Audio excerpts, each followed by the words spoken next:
Okay, so what? Good morning, everybody. It's so nice to have everybody back again. Good morning. Learn some Torah together, and there's Baruch right. Hashem. We'll learn. Missed you. We We'll learn missed you. some interesting things. I appreciate that. Thanks. If I can just ask everyone to mute, you don't mind. There's a little bit of background noise from somewhere. Okay, let's go. So, it's been quite a rough couple of days, by the way. Last week was there were a number of bereavements, and then this week already been a number of bereavements, and so what I'd like to do is learn just in the merit of all of those who passed away in the last couple of days. There's the couple of it is there's been some difficult times, so let's learn in their merit, B'ezrat Hashem, and learn for Shalom, and for only good things and good news, B'sorot Tovot, which I think is important for all of us. So, what I want to look at is it's a great story. It's this lovely story of Avraham Avinu and his nephew Lot, and I want to try and get a bit of understanding around it. Not so much him as such. Well, not so much them, but what happens as part of it. We understand. I'm going to run through this quickly. We understand that Avraham Avinu, if we look at the end of last week's parasha, there's this constant, Handlanger, Lot, who is his nephew. Lot stays with him everywhere he goes. Avraham goes to, he moves from Ur Kasdim, and he goes to on his way to Canaan, and they stop in Haran. Lot is there. They move when Hashem says lech, lecha, Lot. When he goes to Mitzrayim, Lot comes. Lot is always like hanging on to Avram. And when they leave Mitzrayim, after he had said for the first time that Sarah is his sister, and he gets unbelievable amount of wealth. The Torah describes it. The Torah describes that Avraham Avinu, when he left from Eretz Yisrael he left from Mitzrayim to go back to Eretz Yisrael. It says, they all go, they leave to go to the Negev. Avram kaved ma'od, b'mikne, b'kesef, u'vazahav. Rashi says kaved ma'od means that ta'on masaot, that he needed like a courier. He needed people to be able to help him carry. So give me 1 second, I just want to close the door.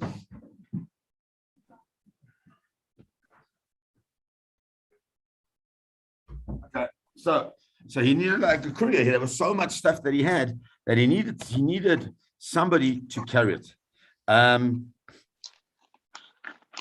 So it took him a while, according to the Sforno, it took him a while to actually get into the place where he wants to go. And it's quite an amazing thing to realize that Avraham Avinu seems to be that he becomes wealthy as a result of this terrible story that happens with Sarah, that she's kind of like kidnapped in a way to the king. The king eventually rewards him everything. But in addition to that, the Torah tells us that Avraham, who got mikneh, which is flocks, kesef, gold, and silver, and zahav is gold. Also, it says v'gam lelot, Lot, who halech et Avraham, who went with Avraham, hayatzon of akar v'ohalim. He got a whole lot of what? He got tzon, he got sheep, bakar, cattle, v'ohalim, and he got tents. And the real question is why is Lot mentioned at this point? And the reason why Lot is mentioned at this point is because Lot is everything he is because of his relationship with Avraham, and that's how Rashi describes it. But then we know that there's a fight. There's this massive argument between the way the Torah describes it, between the shepherds of Lot and the shepherds of Avraham. And Rashi explains what was going on is that the shepherds of Lot would go and pasture the flocks, all these flocks that he had.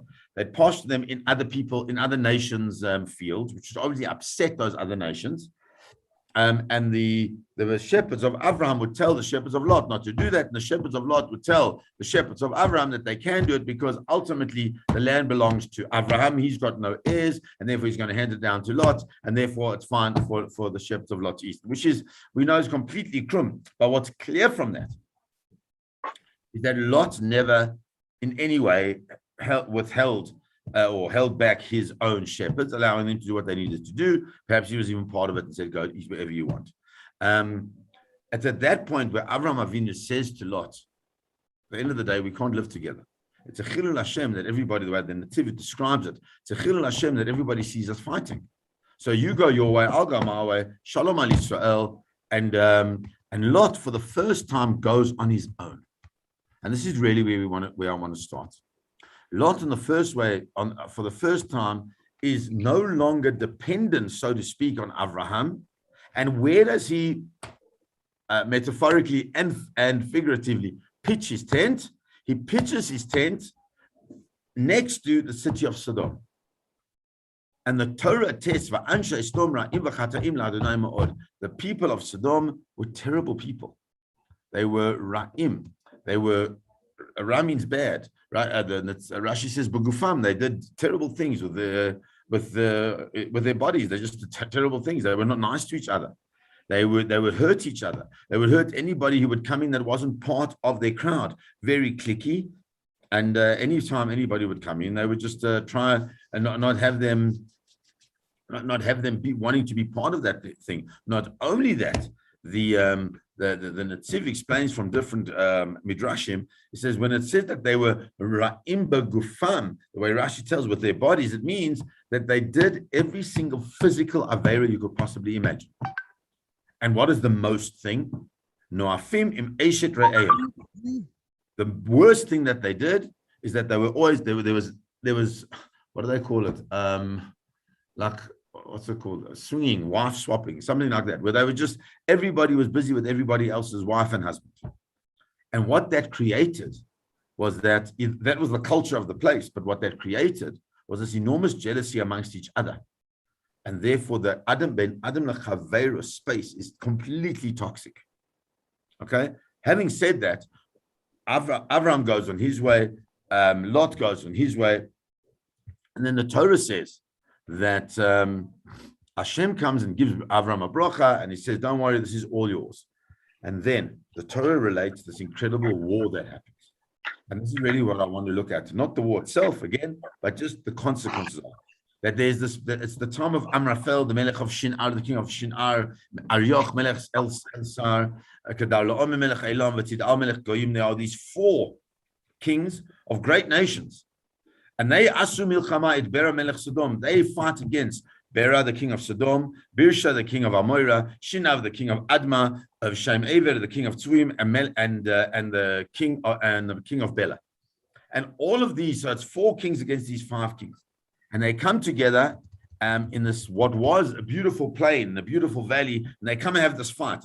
This plain in the valley becomes what we now know as Yam HaMelach, becomes the Dead Sea.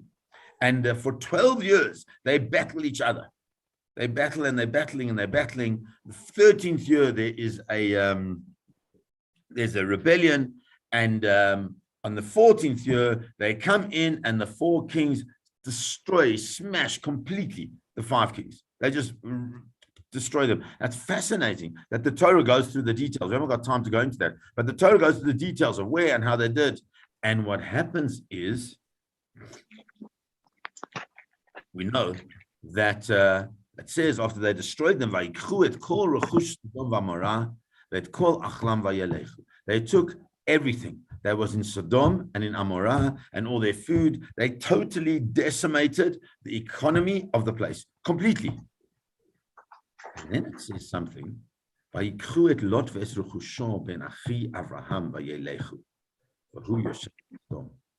also took Lot and everything that he had. Now, Lot is a completely person. He's completely neutral. He doesn't take a side in anything here. But the Torah says, "Who Yoshev b'Sdom." He lived in Sdom. So since he lives in Sdom, he's an incredibly wealthy person. They conquer Sdom and Amorah and all those other places. So they also say, you know what? We might as well chaparine. And they chaparine and they take Lot. And the Torah tells us that the minute they took Lot,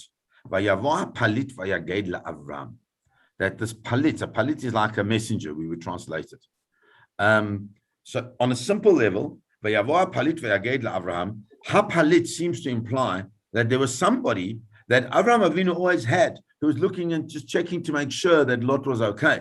Remember, Avraham Avinu separated from Lot because he didn't like his value system, not because he didn't like him. He was still his nephew, still as Am Yisrael, even though we may not see eye to eye on the value systems of everybody around us. We still have to look after them. So he has this person, it would seem to be on a simple level, who's checking out what's going on with Lot. He gets taken by the kings. Vayaged la'Avraham Ivri. He comes to tell Avraham Ivri. And where's Avram? Who shochen be'elonei Mamre ha'emori? He's living by Mamre, who's an Emori Achi Eshkol v'Achi Aner v'hem ba'alei brit Avram. He's living with people who are people who have a similar values. There are people who are also committed to building, to making sure things happen, to honesty and integrity. And he's living with those people. And what happens is the person comes, and we're going to try to come back a little bit to understand it. This person comes and tells Avram, Vayishma Avram ki nishba achiv. Avraham hears what? Ki nishba achiv, his brother has been taken captive. Not Lot, his brother. He never saw Lot as a person. He saw Lot as part of his family. And so when he hears that Lot is taken, what does he do? He arms up the people in his home. What? 318 people. And they run to the place Dan, which is going to be an area. And they go and they attack them. And one night, they chase them very, very far. What do? They take all the ruchush, everything that was captured, all the booty from the war. They take it. V'gam et Lot achiv ruchusho ishiv v'gam et hanashim ve'et ha'am. It's amazing how it describes. So they bring what they bring. They go to all the booty that was taken, and Lot, and all his property, and the women, and the people. And we see now Abraham, this incredible character, this incredible hero, who's prepared to risk his life together with all of his people. He's prepared to risk everything that he has in order to make sure that his nephew, his achiv, his brother, is going to be okay. And he goes and he destroys them, and it's all wonderful. And then what happens? And this is where we need to start looking, because it's at the end of the war, not only during the war, that we'll see something about Abraham that is quite amazing. Melech Sodom likrato. So now that he's won the war, what's going to happen? He's bringing everything back. So the king of Sodom comes to greet him. After he's already destroyed the king and all the other kings. So he's destroyed the 4 kings. The king of Sodom comes to greet him, and with him comes somebody else. There's this chap called Malki Tzedek. We don't know who Malki Tzedek is. We've never been introduced to Malki Tzedek before. For the first time, we hear about this man called Malki Tzedek, the king of Shalem. We don't know what Shalem is. And Hotzi lechem v'yayin v'hu chohen la'el elyon. He brings with him lechem, bread, v'yayin, and wine. And then it tells us, who is this chap Malki Tzedek, the king of Shalem, who we don't know what that is. V'hu chohen la'el elyon. He is a kohen. He is a priest. He is a server of some sort. La'el elyon. Now we know the term El Elyon. El Elyon is the term that we use when we refer to HaKadosh Baruch Hu. We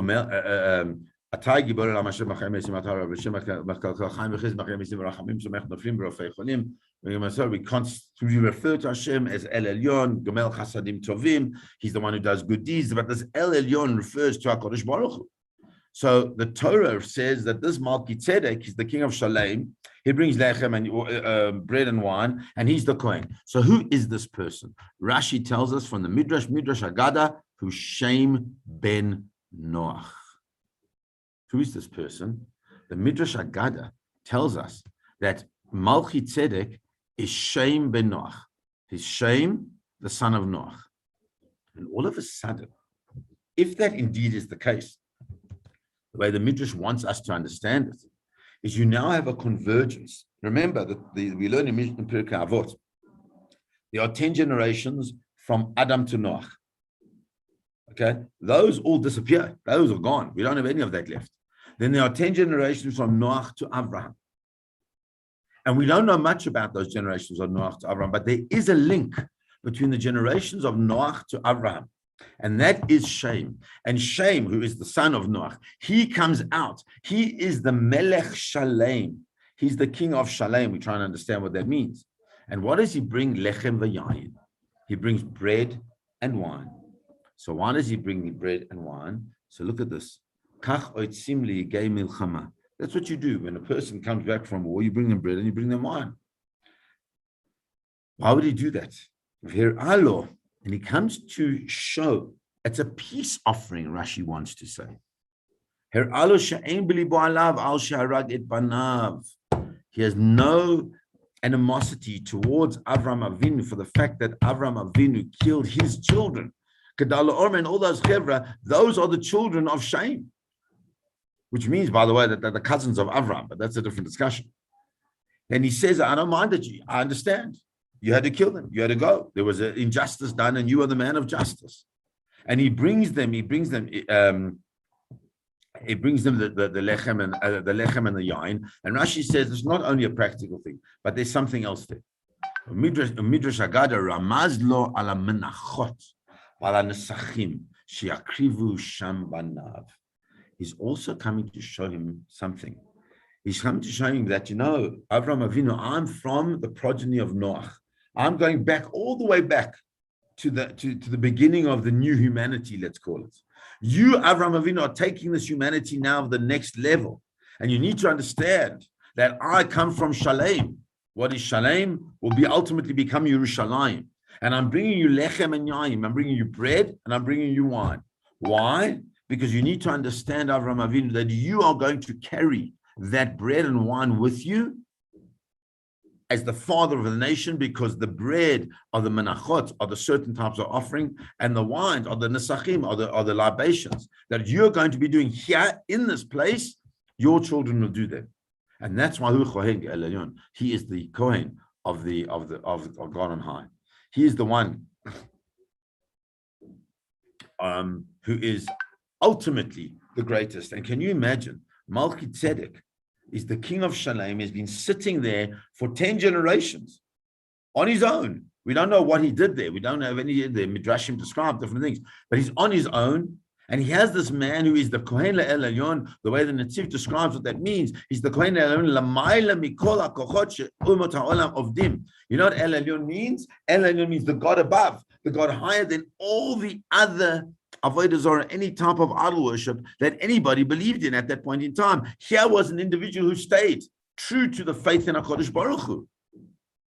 And he meets the man who discovered Hashem by himself, having been in an idol worshipping environment. Remember, Shem was never in an idol worshipping environment. He was stayed Shem. He stayed connected to God, but he was so peripheral from the rest of the world because nobody else was into it. And all of a sudden he meets this man who is carrying that torch of monotheism in the world.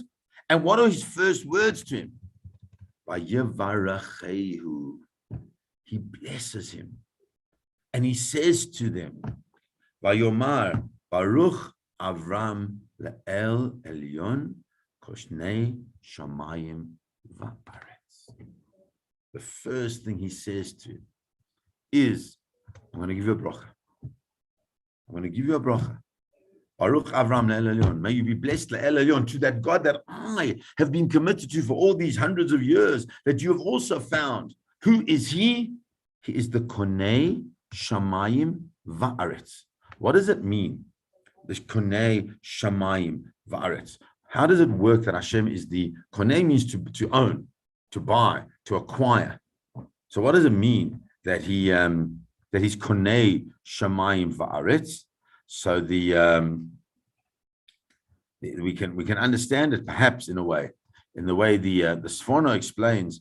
Hashamayim Va'aretz hem kinyan lo la'asot b'hem kiritzono. HaKadosh Baruch Hu can do whatever he wants with Shamayim and Aretz, because he's acquired them, he owned them, he made them. There is no natural reason for these things to exist. The only reason that they exist is in order for there to be a world in which we can recognize HaKadosh Baruch Hu. And not only is Baruch Avraham Elyon, or Baruch El Elyon, and not only do we bless Avraham, we also bless HaKadosh Baruch Hu, the El Elyon that's on high. And he doesn't have a name for him yet. Hashem Igain Tzarecha Beyadecha, who protected him. And Avraham Avinu accepts that bracha, and he gives him Ma'aseh Mikol. He gives him 10%. What now? If you look carefully in these, you can see that this is the bracha that we make in the Shemona Esrei.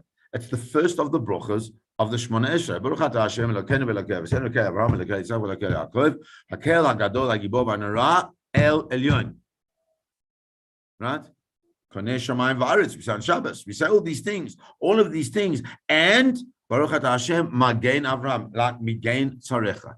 All of this, that first bracha that surrounds Avraham Avinu, really sits in this bracha of this Malki Tzedek Melech Shalem, the son of Shem, this man who's been on his own in the relationship with HaKadosh Baruch Hu. He sees Avraham Avinu, and he gives him these deep brachas that he should be blessed to Hashem, and that Hashem should be recognized as Migain Tzarecha, the one who protects those who need to be protected. The way the Netziv explains is that the initial intention of all those kings was, when they took Lot, it wasn't just time to take the money. It wasn't time to take the money and to get more wealth. Their whole purpose is that they saw Avraham as a threat, because he is a man who's got a different value system. And so that value system is a culture, and that culture is a threat to them. They're a warring nation. They don't want people being like this. And so therefore, they go for Lot. Why? Because they were trying to create bait for Avraham to come, that they could destroy him. Says the Netziv, HaMalachim kavanu latzur al Avram. They wanted to destroy Avram. They wanted to hurt Avram. Umalchi tzedek samach imo shegam hu b'tzidko ratzah litchaberut hashamayim v'aretz b'hashgacha. What? But Malchi Tzedek is so happy, he's so besimcha, that it was clear that the forces of Shamayim and Aretz came together in order to allow Avraham Avinu to be to vanquish over these people. And then the Torah says, having gone through this incredible experience of these two different generations, two different connectors to HaKadosh Baruch Hu, having them engaged, the Torah says, Vayomer Melech Sodom and Avram. The king of Sodom says to Avram, okay, let's do it. You have saved all my people. I want my people back. Tein li hanefesh v'arechush kachlach. Give me the people. I want these people back, right? And you can take all the property. I don't need the property. We know how to run a business. We know how to run a country, a province. We know how to run it. We'll get back our money. We're not worried about the money, but we need the people. We need the people who have the know-how, who have the technical knowledge, the people who have the institutional knowledge. We need all those people. Take the wealth. And look what Avraham says. Vayomer Avraham al Melech Sodom, harimoti yadi el Adonai el Elyon. He calls, Avraham Avinu uses Hashem's name.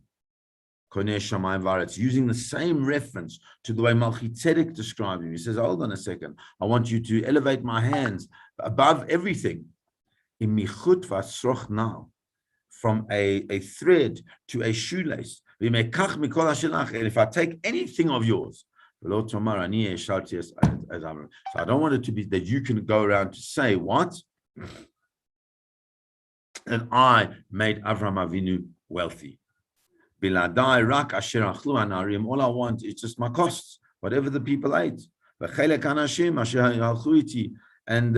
whatever the people that were with me, whatever they ate, whatever they consumed, that I want. Let them take the people that came with me, my friends, who came with them, whatever effort they put in, I want them to take their thing. Avraham Avinu all of a sudden says, hold on a second.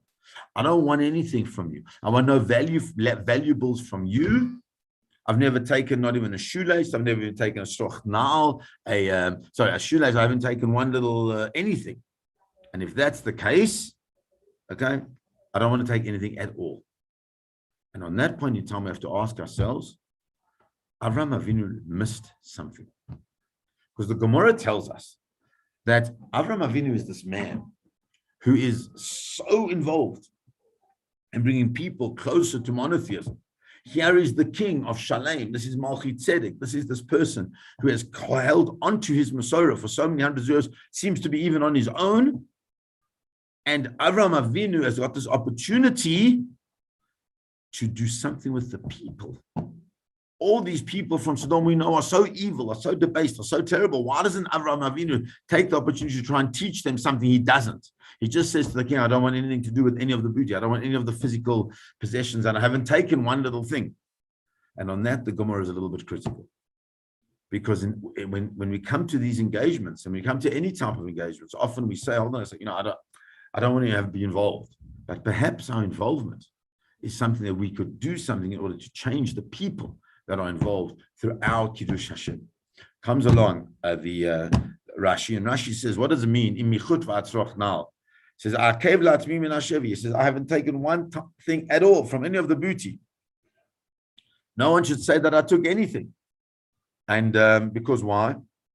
I don't want it said that you are the one who made me wealthy. Shakadosh Baruch Hu, Rashi says, Hashem promised that he would make me wealthy. But where's Hashem going to make him wealthy from? Doesn't Hashem make you wealthy? Hashem doesn't like to drop gold. It's not a Hasidic story, right? Where Hashem drops gold, right? It's something you have to work hard. You have to develop. You got to think. Surely he did so much effort in order to go and save Lot, that he's entitled to some of the wealth. So why is that? And more than that, if you remember, he's already an incredibly wealthy man. Where is he an incredibly wealthy man? He's an incredibly wealthy man because of what happened with Sarah. Because the king, what's his name, Paro from Mitzrayim, he already gave him money. So now the question is, what's the difference? What's the difference? How come he's prepared to accept the money from Paro, but after his hard work and everything that he did, he's not prepared to get the money from the king of Sodom? So there are various understandings, and that's really what I want to just focus on for a few minutes. The book Miskenim Espainan from Rav Vogel says the following. It says, we understand that Paro and Avimelech, okay, whom he also gets wealth from a later stage, okay, they're not men of great character, okay, but they're not as bad. No one describes Mitzrayim as Ra. It's not described in that way. The king of Sodom is the man who sets the tone for the city of Sodom, and the city of the Sodom is the most terrible place. We discussed that. So if that's the case, Avraham Avinu, says Rav Vogel, Avraham Avinu doesn't want to have anything to do with any of the riches of Sodom, because the riches of Sodom were maybe obtained through some type of illicit means. And therefore, Avraham Avinu says that if this man who is the king of Sodom is going to come and say, I enriched Avraham, right, then it's always going to be Avraham. It's that whole discussion about what you have to do with the property of Amalek. So we know that you have to destroy everything of Amalek, everything of Amalek. From the animals, the food, the dishes, you name it's got to be destroyed. Why? Because you don't want anyone to mention this comes from Amalek. So too, Avraham Avinu didn't want anyone to say this came from the king of Sodom. But I think there's something bigger in this. And I think that part of it is the following. When Avraham Avinu goes into Mitzrayim, the reason he's going into Mitzrayim is because he's got no choice. He has to go to Mitzrayim. He goes to Mitzrayim, there's a famine in the land. If he doesn't go to Mitzrayim, he's not going to have anything.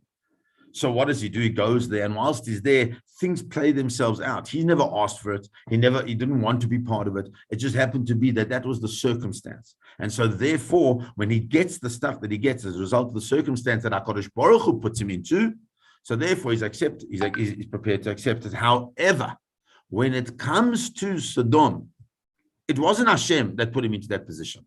Not at all.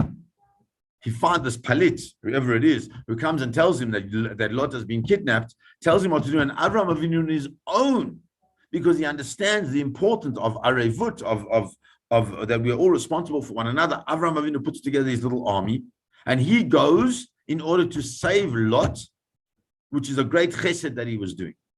Unbelievable chesed. Can you imagine? To put his life at risk in order to save his brother. Who wouldn't do that? That's what we do. That's what we're taught to do. That's part of our value system. But Avraham Avinu goes to do it. And when he does that, he not only saves Lot, and that's how the Torah described it, if you remember, he also saved everything. He brought all the booty, and Lot, and all the people, and you name it, he brought it all in. And says Rav Chasman, says, if Avraham Avinu had taken one little cent out of that, then people would have said, you know why he did it? Not because he loved his brother, not because he did it because of arevut, but he did the mitzvah in inverted commas because he wanted to get the money out of it. He knew he would win the war. And so therefore, what we have to be careful, says Rav Chasman, that when we do mitzvahs, we do chesed, that we have to make sure that we never bring any negative aspersions on ourselves, that we did it out of personal desire or personal agenda. I'm not saying we ever do, but we have to be careful about that. We have to be careful that people don't see that. And so therefore, that Avraham Avinu says, I'm not taking one thing. Yes, he's being enriched by Paro. But remember, Kodesh Baruch Hu puts him into those situations. He's not being enriched by Sodom because he's saying, I don't want anything out of it. And the Gemara recognizes that as such a powerful thing, that the Gemara says that because he spoke about two things, the shoelace and the strap of the shoe and the strap of the shoe, the two things that Avraham Avinu is rewarded with. What is he rewarded with? He's rewarded with mitzvahs, two mitzvahs, the mitzvah of tzitzit and the mitzvah of tefillin. Avraham Avinu is rewarded for doing the chesed that he does. Schar mitzvah, mitzvah. The reward of a mitzvah is a mitzvah. We don't do the things that we do in this world in order to get the benefit out of it. And it's not easy. But what he does is he gets these two things. He gets the mitzvah of tefillin, because that's the strap, and the mitzvah of tzitzit, because at the end of the day, if it's something that brings you closer to HaKadosh Baruch Hu, then the greatest joy and the greatest simcha that we can come out with is saying, oh, I've got another opportunity to get close to Hashem. Avraham Avinu did this because he knew that this is the right thing to do. It's what a person who's connected to HaKadosh Baruch Hu does to go help another person. And therefore, the thing